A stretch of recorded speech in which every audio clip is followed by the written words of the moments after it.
Hello mga B!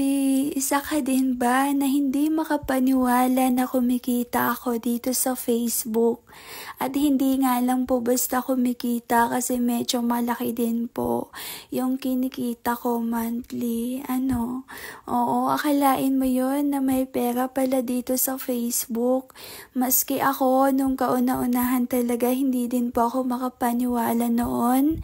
Pero ikaw na nanonood, kung hindi ka pa po naniniwala, ay eto na po.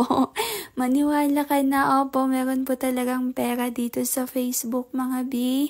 Kaya kung ako sa inyo, sinasabi ko nga po ay mag-upload na din po kayo.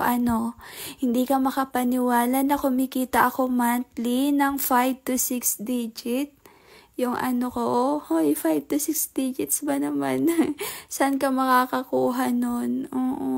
Mo yun? Pwede kang kumita ng 50,000, 60,000, 70, 80, 90, 100,000, 100,000 plus. O, diba? Akalain nyo yun? Hindi ka pa rin makapaniwala na yun yung kinikita ko dito monthly. Hoy, kailangan pa bang magpakita ako ng patunay? Pero eto, sige, pagbibigyan kita. Oo, kasi alam ko na nagdududa ka kung saan ko nga ba kinukuha yung pera. Bale, dito lang naman po sa Facebook. Ayan.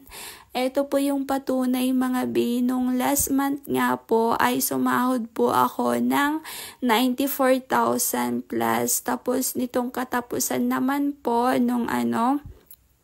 nitong katapusan lang, ang nasahod ko naman po ay 100,000 plus. Opo, 100,000.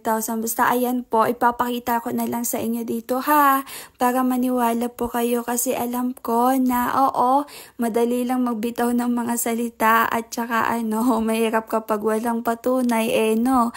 Ayan na po yung patunay mga B, para hindi po kayo magtaka kasi may ako like nagtataka sila saan ko nakukuha yung pera ko. Ayan, dito lang naman po sa Facebook mga B. Diba? Kaya kung ako sa inyo, abay for the go, mag-vlog na din po kayo mga B. Kasi talagang may pera po dito. Tuwang-tuwa no? Kaya, sino ba namang hindi matutuwa sa ganun kalaki? I mean, ganun yung, hindi naman sobrang laki, pero alam mo yun, para sa akin, syempre, as a student, para sa akin, malaki na yun. Saan ka makakakuha ng ganun monthly, ha? Tapos, alam mo yun, hawak mo yung oras mo, alam mo yun, tamang cellphone lang, video ka lang, tapos i-upload mo lang, boom! 1 month, may kita kang ganun kalaki. Hindi naman sobrang laki pero mga sakto lang. Pero ayun kasi, para sa iba siguro, sa mga malalaki po yung mga sinasahod dyan, sa mga mayayaman, ayan.